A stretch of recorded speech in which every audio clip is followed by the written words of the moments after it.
Listen, I bumped into a Dallas fan, Where? a front runner, not a real one, not a born and bred, not raised by their dad. Mm-hmm. This is a guy who just, as I said, went to Sears one day in 1978 and put on the star and just sold his soul because he doesn't have a soul. He doesn't have heart. He doesn't have any character. And he came up to me. I bumped into him in Beacon in town.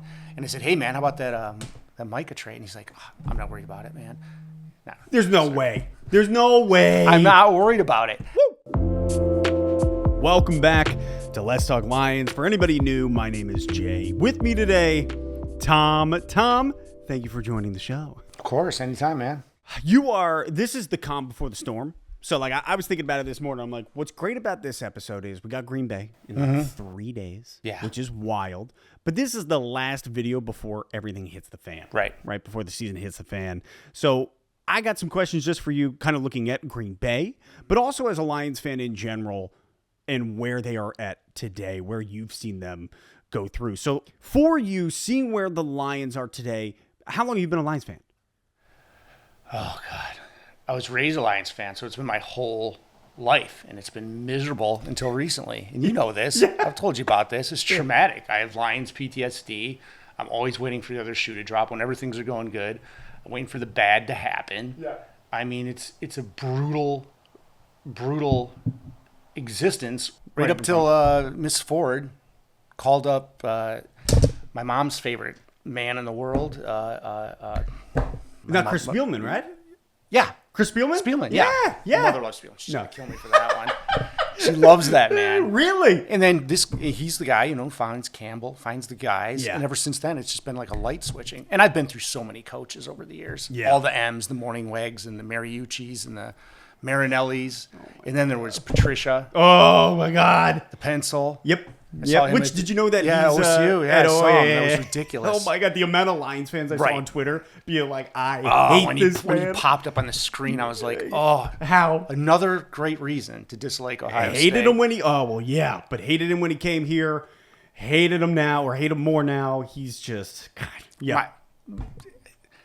My parents we've been watching Lions games since I was a little kid. I don't ever not remember watching Lions games. I remember them ruining Thanksgivings and entire months and Christmas and just the sadness. Never ruined our birthdays because they never got that far. Never ruined our birthday until the San Francisco game. And that's how I kind of put that into context. I said, they've ruined so many things, but they've never ruined my birthday because I never made it that far. January 29th. And that was we were half away. We were a ball off of Vildor's face. Yes. Into Ayuk's hands at halftime, the football gods touched down at San Francisco Airport and made it to the game. And C.J. Gardner-Johnson was waving goodbye to fans. Do you remember that? I hated that guy. Yes. I wanted him to be great, and he only played in 2 games because of that stupid pack injury. I can't get into that year because I'll go nuts. Exactly.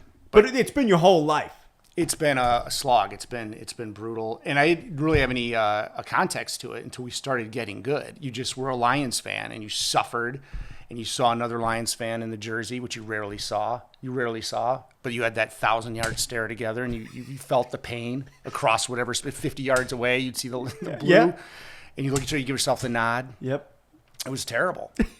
And I mean, the other jerseys in town. This is an iconic sports town. You have the Pistons and the Tigers and the Wings. Yeah. We're for professional sport state, which makes you an actual state. Yeah. Sorry, Indiana. The other jerseys, you saw the Pistons everywhere. You couldn't watch a rap video in the late 80s or 90s without seeing 20 Bad Boys Pistons jerseys. Wow, and, awesome. Cameron's wearing the Gordie Howe and Ferris Bueller's Day Off. Okay. And the Tigers hat, thanks to Magnum, Tom Selleck, that's in the Smithsonian Institute with his Hawaiian shirt. So, is it actually? But you did not see this. No. Ever. No. If you wore it in the state, it was just, tribal sadness. For sure. If you wore it out of state, they either felt bad for you or they laughed at you. Yep. Or you got a involuntary psych overhaul and to check your mental capacity. Yeah. You got locked up. Yeah. Something must be wrong with this person. And you guys lived up in the UP for a bit. Yeah, where you have the Green Bay virus that creeps over. God, the Green Bay virus. Dude, Green Bay fans have been in my comments for the last 2 videos going nuts, just wilding out there thinking that they're winning the Super Bowl. It's a little ridiculous. It's okay, and because Micah Parsons, don't get me wrong, huge. And that is not a Green Bay move. Like the Green Bay we know, the Green Bay I know, they're not going out and they're not making that trade. But the fact that they did, like, I give them credit, but I don't think that all of a sudden just makes you the best team in the NFC North. It doesn't. And they gave up a lot. But I mean, I appreciate the going for it. Here's our window. We can get this guy. Absolutely. But 2 first-rounders, one of their best linemen. Yep. Kenny Clark. And their cap space is gone. It's had some of the biggest, and now it's gone. But, I mean, they got a generational guy. Yeah, absolutely. The beauty is we actually get them the first game. The dude hasn't practiced. He hasn't been with the team more than a week. It's not going to be minus 20. Nope. You know, he hasn't really gelled with the team yet. Maybe he never will. You know what I'm saying? No, yeah. Maybe he never will. Maybe he never will. You never know. But it's not good for us. No, in the long run. And that's the thing. Like, I put out a play video. these guys 2 times this year. Maybe 3. Oh, God, don't say that. I know. Oh, man, because that'd be bad. Because by that point, you don't know. You don't know where they're at, how he's doing. And I think that's where I put out a video where I was like, I'm not worried. And I was really trying to get it. I'm not worried about week 1. We've seen Micah Parsons for the last 2-3 years at this point. Right. 2 years, and we would have seen him again in Dallas. Okay. And don't get me wrong. Guy is generational talent, phenomenal. Absolutely. And we had Ragnow at center. So, like, yeah, you got him coming off the edges. But with Ragnow, there was something that went into our line that was stalwart. Absolutely. And so I am a little afraid when it comes to that. Oh, I'm terrified. And being like, all right, what are we going to see in Glasgow? Glasgow has filled in for Ragnow, but when I'm looking at it, I'm like, I don't know how Tate Ratledge is going to handle this. I don't know how Mahogany's going to be up front week 1. Like, there are questions. The worry level isn't super high for week 1. Right. Long term, yeah, this sucks. Yeah. This blows. The silver lining, though, is that Dallas is going to suck. They're going to be absolutely horrible. They're going to be so bad. They play tomorrow night, right? Yeah, Philly. Right? Yep. They're going to go up there and play in Philly, and they're going to get completely just. I mean, they're not even going to want to get off the plane. Oh my God, bro! They might get and those Phillies fans are just going to be. They're going to be horrendous. Philly fans. Yeah, they're going to be Philly fans. Yeah, it's a subhuman species. So they're going to be losing their minds on these guys. But I don't care. I will be a Philly fan for this. I will watch them beat down on the Cowboys all day long on national TV. I will enjoy it. I'll watch, Jerry Jones up there with his face all scrunched up. It's going to be beautiful. and then I'll do what I do. I check out the Dallas Morning Star after the game. And do you really? I go right to the tragedy article, and then I read the first 3 paragraphs, and I love it, and then I go right down to the comments section. Really? Yeah, and find all the panic. I mean, I don't see. So somebody brought it up, and I'm like, I don't know if Dallas even. They could finish dead last in their division. Absolutely. Like, the Giants could be one of those spunky, fun teams that kind of pops into third place. Washington, do they take a step back and regress? They're the oldest team in the NFL. They got the oldest roster. They got some studs. But I'm also like, okay, how does that translate? Philly is dominant, so they're 1. I'm like, Dallas could land in 4th place. They're going to be terrible. It's going to be amazing. It'll be glorious. Listen, I bumped into a Dallas fan, Where? A front runner, not a real one, not born and bred, not raised by their dad. This is a guy who just, as I said, went to Sears one day in 1978 and put on the Star and just sold his soul because he doesn't have a soul. He doesn't have heart. He doesn't have any character. And he came up to me. I bumped into him in Beacon in town, and I said, "Hey, man, how about that Micah trade?" And he's like, "I'm not worried about it, man."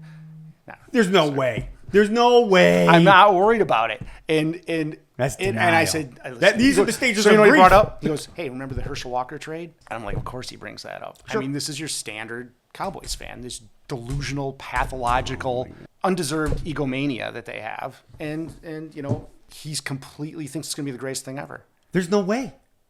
You had a 25-year-old top 5 defensive player in the NFL. All you had to do was long-term. Micah would. Oh God, that drives me crazy. Yeah, That's crazy talk. This is not the Herschel Walker. This is totally. And you gave him to Green Bay. And he gave him to Green Bay. That's like the real thing where I look at Jerry Jones. I'm like, what are you doing? Right. What about the Ice Bowl? What about all the hatred with Green Bay? This is why I can't wait for tomorrow night when the game's over and I go to the comments section down there and the egomania starts to crumble a little bit. Week 1. And I just, pour a nice cup of Schadenfreude and sip on it while I read through the comments, man, and just love their misery. Oh my God. I love it, man. Yeah.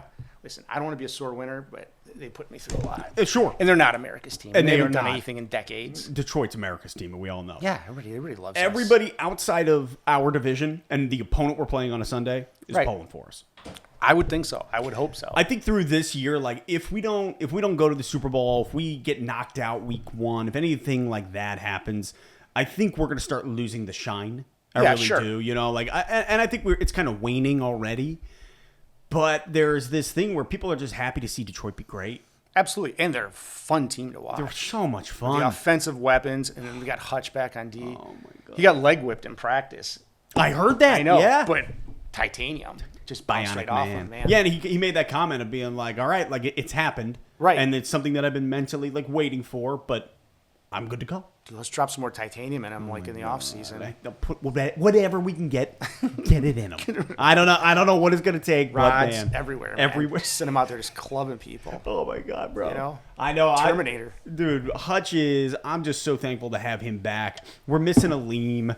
But, like, defensively, our squad, so strong. Like, you start going through the roster. You start at the secondary. You think about Kirby. You think about Brian Branch, who got ejected from Lambeau last year. Remember when New York called in on that targeting call? Yeah. And oh, my God, that was terrible. And then he gave the double birds. Right. To It was ridiculous. I want to get that tattooed. Like, that was such a good photo. Right. But yeah, man, I look at our secondary, and then you bring in DJ Reed from the Jets, Avonte Maddox, Amik Robertson. You start going down. The linebackers, Jack Campbell, Derek Barnes, Alex Anzalone, named captain again, and then you hit that D line. Like, I'm feeling really confident up front in this game at Lambeau. And I know the Packers, I really think, are going to be a threat. Mm-hmm. And I think the margins are razor thin. I did an NFC prediction video with the boys, and I've got the Lions coming in at 11-6.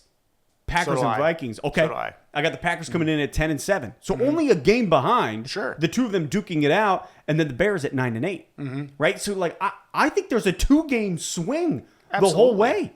And some people are like, oh, no, that's crazy. I'm like, dude, I don't know. I think the NFC North is just so stout, and we have a tough schedule. But we all got a tough schedule. Chicago's got it tough. Green Bay's got it tough. Right. Minnesota. So it's not like there's this thing where it's like, okay, Detroit's in. Yeah, we do have to play all the number ones. But all in all, I feel really good going into Lambeau. How you feeling? I feel I can't wait. Yeah.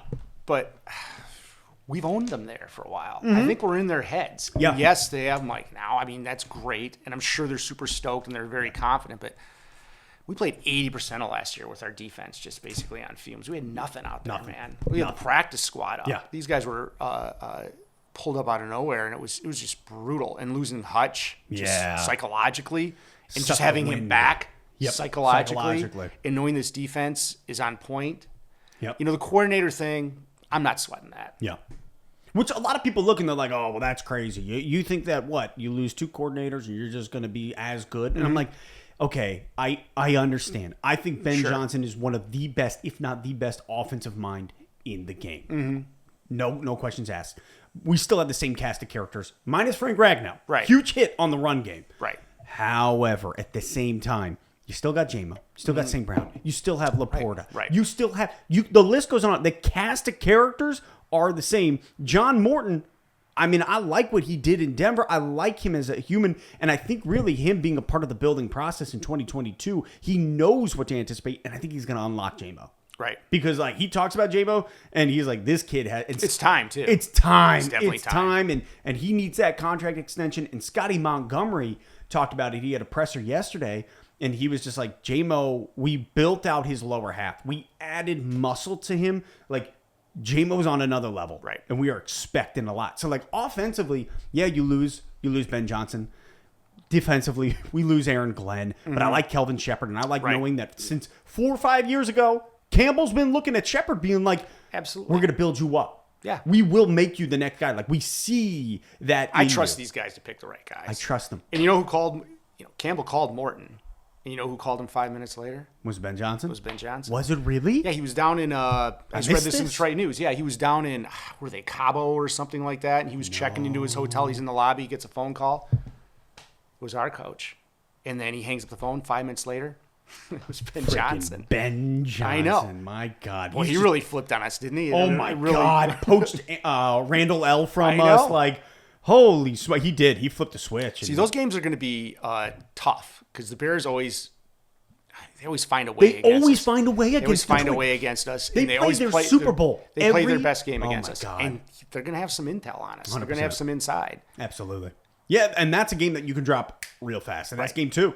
Game 2. I have been through 18. this schedule like 15 times. Yeah. And I never pick it necessarily the same. The same. And I always come out at 11-6. It's a slightly pessimistic. I think we could do better if we get on, but you got to add in for injuries and just the X factors and this or that. But I'm fine with 11-6. We're not going to be 15-2 again. No, and if you're 11-6 and you tie with Minnesota or you tie with Green Bay 11-6 and they get the division, right? Big whoop. Last year I look and I'm like, the Lions at the end of the year, as much as I wanted the division, we were undefeated on the road. Sure. And I think that bye week screwed us. Yeah. I think it screwed us bad. It got in our head. We were looking towards Philly. And you want the home games in the playoffs. We totally did. We were totally looking ahead of Philly. But we were looking ahead. In Washington, we were like, all right, let's just move them out of the way and get to where we got to go. Right. And then we got clapped. And so, like, I looked at it last year and I was like, if we lose and we're the wild card team, big deal. We're undefeated on the road. Right. Let's go. And so, like, this year, I don't know how the team responds. I don't know if we're the same. I don't know. And that's all the stuff that we're going to start seeing unfold. You give me a healthy team with 11-6, peaking at the right time, I'll take it. 100%. Then a 15-2 was wobbling a little bit, and the defense had 3 flat tires. Yep. And was smoking, So Yeah, and I've heard Belichick said it where it's like, he's like, yeah, you want to win. You want to win every game you can. He said, but after Thanksgiving, that's when you want to play your best football. And I believe that. I believe like that's when you want to start soaring. I look at Arizona, 4 years ago, 5 years ago, when they started out 7-0, something like that, and they just went down off the hill. Right. And it's like, I don't know with baseball, but it's the All-Star break. Like, I think, which, by the way, we got to talk Tigers, dude. Anytime you want, my friend. That's my drug of choice. I know. I know it is. That's my first. I'd love to hear what you're thinking, where they're at, and what your predictions are for the rest here. But, yeah, I think play our best football after Thanksgiving, which we play Green Bay again on Thanksgiving. But that's when I want to be on that upswing. Yeah, absolutely. And 11-6, I'm great with. We got a tough schedule, and there are games where I think in the last 2 minutes, whoever's got the ball is winning that game. I think they're going to be tight. Oh man, I think we're better than Kansas City, but you still got Patrick Mahomes. You still got to worry Andy Reid. Like you still have. So it's in those last, but they won't have Rashid Rice, so that's good because he's got that suspension. But Cincy, Kansas City, Baltimore. Baltimore seems to have our number though. Yeah, I'm not. That's an L for me. Yeah, that's a fat L. So you got us coming in at 11-6, and then where do you get the rest of the standings? What do you mean, like Packers, Vikes, Bears? What do you got? Oh, I got Packers At number 2? Yeah, number 2. Okay. Either with us or right. It's the Packers. Packers, yeah. But the Bears, I think, are going to take a huge step forward. They lost quite a few games by just they gave away a couple. They gave it away single scores. Yeah. Thanksgiving. Oh, yeah, that was the Hail Mary situation in Washington. Like they could take a huge step forward. They already won twice as many games as they should have last year, and now they got the new coach, Ben Johnson. I don't know about the quarterback, but then the Vikings. That's going to be interesting too. Yeah, JJ. Because here's the thing with the Vikings, like I love Kevin O'Connell. And I'll say that like if there was one other head coach in the NFL, if Campbell moved on, went somewhere, I'd be like, go get O'Connell. Sure. Like, I love that guy. I think his mind, I think the way he rallies around the boys. But when I see Minnesota, the only question mark is JJ. Otherwise, their squad, it's phenomenal. The North is stacked for years to come. The North is stacked for the next 4 or 5 years. It's going to be a bloodbath every year. Yeah. So can the Lions three-peat? I'm hoping. But it's not easy to do anything 3 times in a row. We couldn't beat Tampa Bay 3 times in a row. Now we got to beat the Rams 3 times in a row. That's not easy. And you know what Stafford does when he comes here? He just loses his mind. He plays his best football he's ever played. Yeah. The guy left it all on the field against us. In that playoff game? Yeah. Yeah. He had that very much a concussion. Absolutely. And then they kept him in. Do you think Goff had a bit of a concussion in the Yes, I do. the Commanders game? 100%, dude. There is no way he didn't. And I think he just was like, I got to play. Yeah, he has to. This is it. This is it. The game is already, you're trying to keep tempo with Washington. When he got lit up, which, where was the flag? Where was the flag? Where was the flag? Double hit. My God, dude. And the amount of fans from Washington that were like, well, you got this call, you got that call. I'm like, yeah, but this was egregious. Right. If that was Patty Oh, Mahomes. it was Pat Mahomes. They're going to put you on the 1 No, yard line. if that was Pat Mahomes, black helicopters would land in the 50-yard line. Yeah. SEALs would have came out and whisked that guy away. They never would have saw him again. Ejected. They dumped him in the ocean. Oh, my God. It's Iraqi soccer at that But point. we didn't get any. No. We didn't get any of that. You get nothing, and I'm like, okay. Up under the chin, It blew him falls up. back, head Smack smacks on the the ground. head. I didn't think he was coming out of the concussion tab. No, 100%. I was like, this is Teddy Bridgewater's game. Yeah. So, like, there you are, and you're like, Goff gets that concussion, and then he starts throwing the ball weird. He's undershooting JMO heavily. Like, everything just seemed like everything spun out of control. I went back and I rewatched the Washington Lions playoff game back in maybe June or July. You did? I did. Wow. Because it had been enough time, and I needed to see what went wrong. And it was in the third quarter, I think, everything was going wrong. But the heart and the dagger, like the nail in the coffin, was that JMO pick. Mm-hmm. Ben Johnson just came in, and it felt like he had a predisposed plan ahead of time and was did the Chicago interview, did everything, and I felt like he just kind of phoned it in. Yeah. And I'm watching, and you're like, what are we doing? Right. Gibbs was running the ball down Washington's throat. Right. Like running it down their throat. And then we're like, okay, let's just go back to the pass. And I'm like, dog, just give the ball back to Gibby. Give the ball back to Gibbs. Right. God. So, yeah, that was I haven't been back to rewatch it. I couldn't do it. But, yeah. It was heartbreaking. The NFL Network, shows the games once in a while, and I haven't seen it pop up on there. If I do, I'll watch it. I have it DVR now. I think I erased it. Did you? Yeah, I did. Yeah, I did. yeah. I DVR them all, and then it's a bad loss. I erase it. I didn't want to rewatch it. I just felt like I needed to. No, but you don't in real time. It's traumatic, so you get back and you can see it with some clear eyes. Bro, so Bobby said, my brother Bob, who's Bills fan, he was like, that B game. team, the B The team. B team. You gotta, that's the thing, growing up a Lions know. fan, you had to have a B team, and, you went to the wall with the Lions, but you had to have something to watch in the playoffs, so you had your B team. So you had your B team, and that's Buffalo. They're my B team for your brother. Absolutely, dude, and like they're a ton of fun. But the way I was, he described the Washington game to me, and he's like, watching that felt like when they lost to Cincy. And Cincy came to town, and Joe Burrow was just cold as ice. He said he was so dazed and confused. He just was like, I don't know what happened. That's how I felt when I left my buddy's house watching that game. It just didn't feel like it actually happened. It's like we were never in the game was, either, man. It was ridiculous. But see, that's the Lions PTSD. It just kicks in. It hits you hard. And I saw it happening, just like I saw it happening in the second half against San Francisco. I went in from the garage. Oh, my God. I said, it's happening. I could see it. I've seen it so many times. Bro. So but we're not that team anymore. This isn't SOL. That's dead and gone. Yeah. But you still are left with the history of it all. And I do think we were looking ahead a little bit. You can't not. You can't not. You can't not. You're 30 minutes away from a Super Bowl. Right. Or you're, one game away from hosting an NFC championship in Detroit. Like, yeah, no. Can you imagine? No, I can't imagine. I still can't imagine. Somebody offered me tickets to that Washington game, and I'm glad I didn't go. Because it was late at night, so obviously you know why. But, yeah, long and the short of it is, praise God I didn't go. But I got a text here that I wanted to get your thoughts on. Interesting, and I have a different perspective because not growing up in Michigan, right? So he said, hey, Jay, loving the podcast so far. Glad I stumbled upon it. After some debates that I had the other day with my friends in a group chat, I'm curious to hear your thoughts. Due to the Lions' recent success, there tends to be quite a bit of bandwagon fans that want to join in on the party, as well as some innocent newbies who are just getting into football, picking a good team. Question is, what do you think makes a true Lions fan? And what are some requirements or rites of passage, if you will, for becoming one? Much love from Nebraska. So I wanted to throw that to you. Get your thoughts, because you've been a lifelong fan. Yeah. Right? I mean, you have been through literally hell.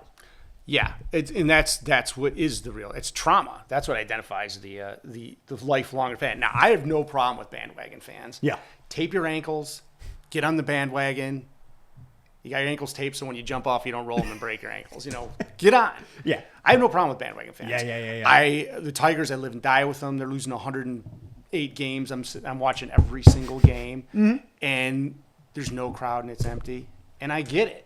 Yeah. And when they start showing up like they are now, it just makes me so happy. So I have no problem with bandwagon fans. Yeah. I really don't. I don't expect people to sit there and, that was part of the problem with the Lions. We showed up no matter what. Yeah. There was 80,000 people at the Silverdome and we couldn't beat anybody. That's crazy. And as I always say, in Ford Field, sold out. Yeah. And we're 0-16. And so, like, why even try to make the team Right, better? like I always say, the Fords peek out of the kitchen at their restaurant and the dining room's full and there's a line out there. Why are you changing the menu? Wow, what do we that's care? good. What That's do we good. care? Yep. Till the right Ford got in charge. Oh, Sheila. Dude.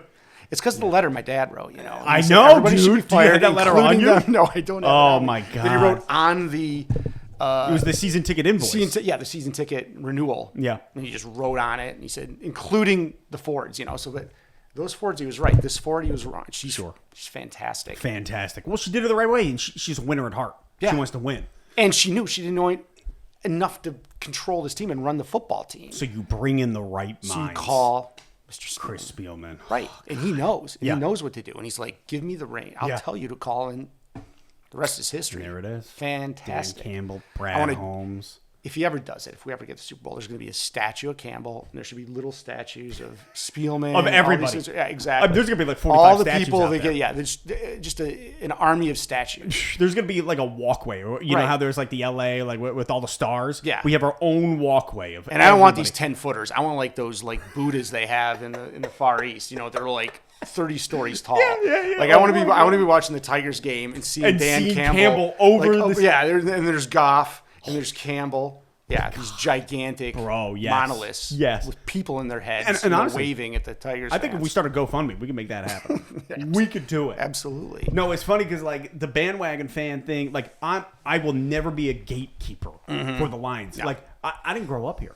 And for me, really moving to Michigan, the big thing was I didn't feel like I belonged to anything. The only thing I had was Andrea. The only thing I had was my wife. And I was like, I kind of wanted to leave.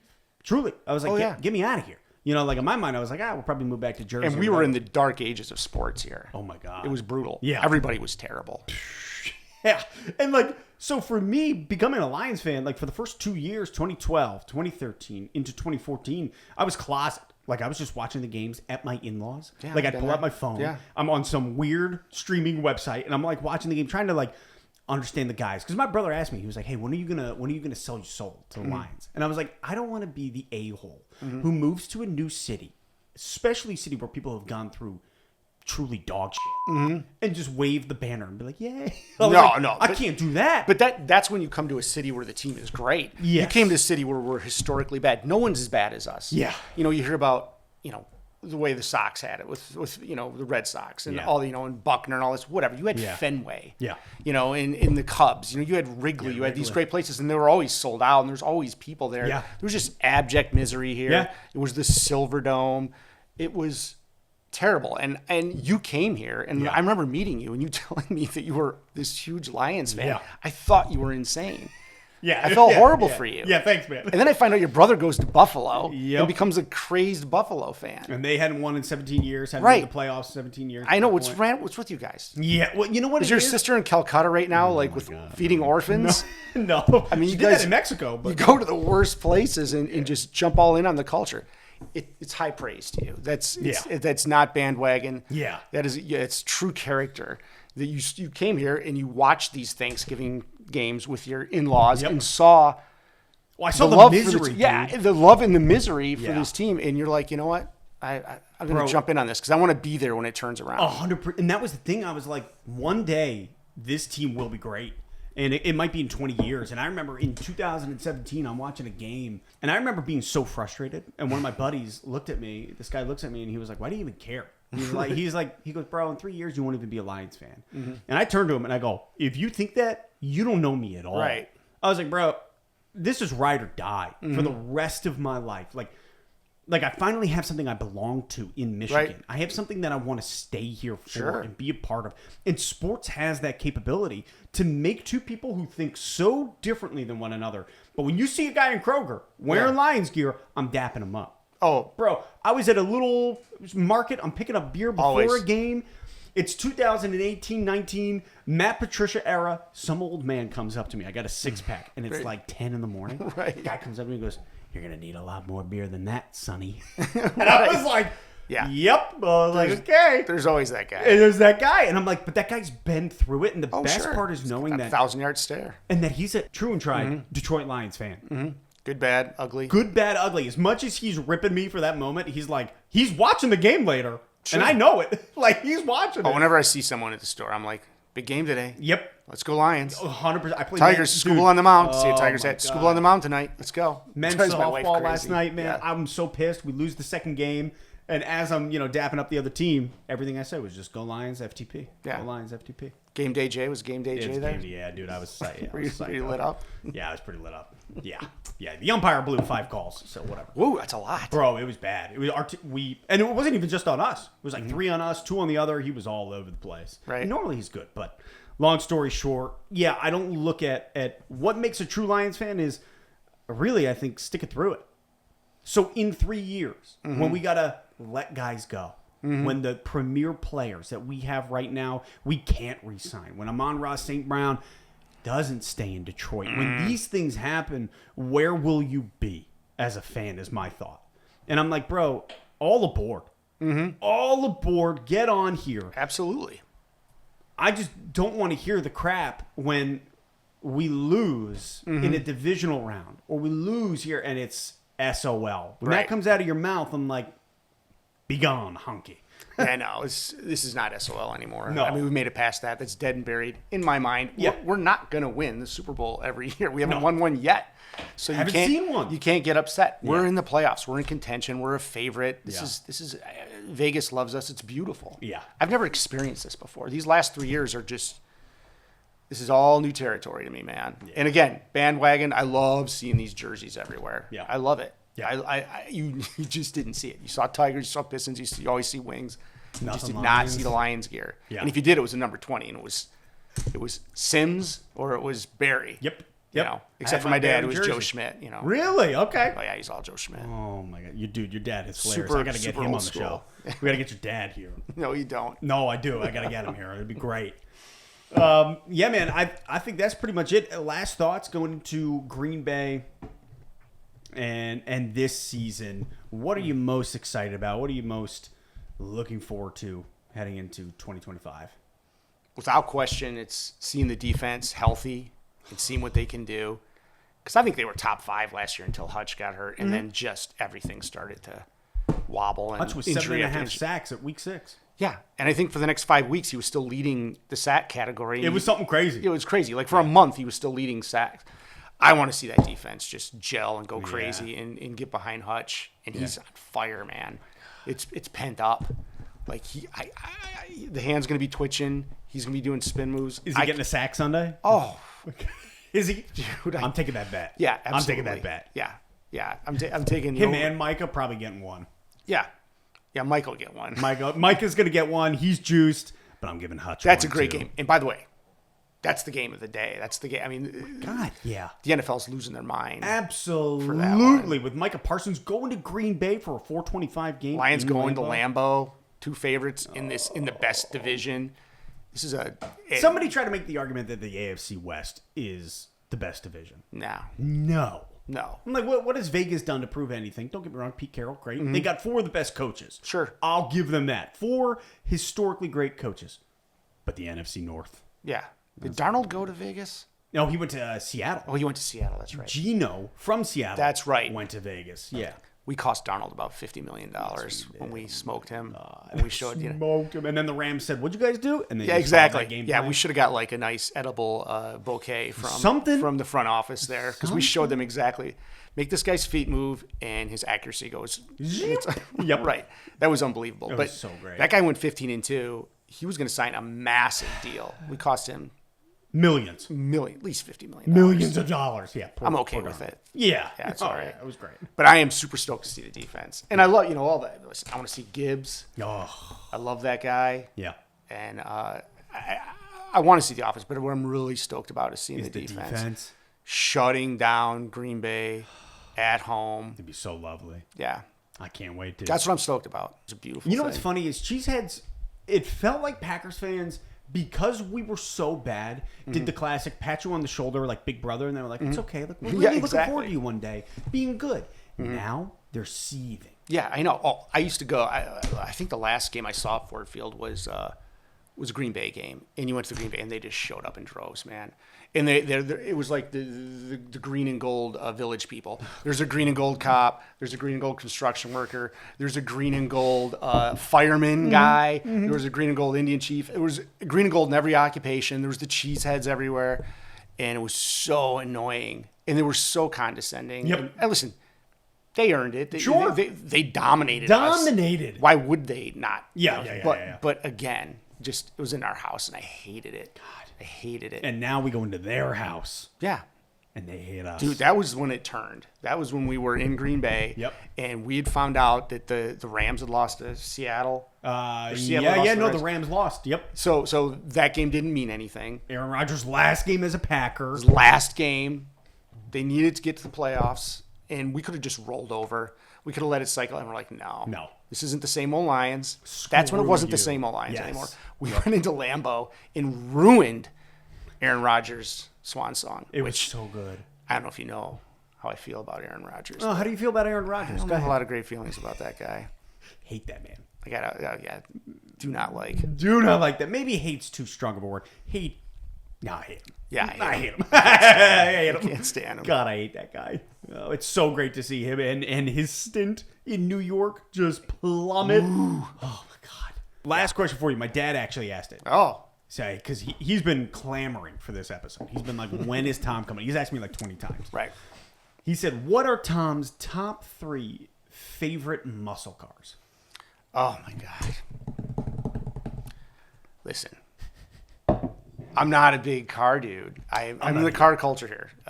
You're going to say cars? I don't even know what they are. Exactly. And this is sacrilege from a Michigan guy. Sure. I'm not a Ford guy. Okay. I've always been a Chevy guy. So, and my buddy Todd, all about the Novas, 60s Novas, 66, 67. You're saying things I don't Love that. understand. Okay. I remember being in church, praying on my knees to win a 68 black on black Camaro that I saw at Autorama, and they were raffling off. So that one's always been in my head. Okay. Did you win it? I did not. I did not. Okay. I did not. Thanks a lot. And then let's see, 3. You know, I don't even know, man. That's all right. That's all right. My car in high school was a Volkswagen convertible. So all my buddies had like muscle cars or mini muscle cars, and I had the Volkswagen Bug convertible. Wow. That the girls thought was cute, and they wanted to ride my car. They don't care about horsepower. Go. I had a convertible. Yeah, the cute car. Yeah, and it made a little chirping sound when it drove. Yeah. You're the winner. But I'm sorry to disappoint your dad.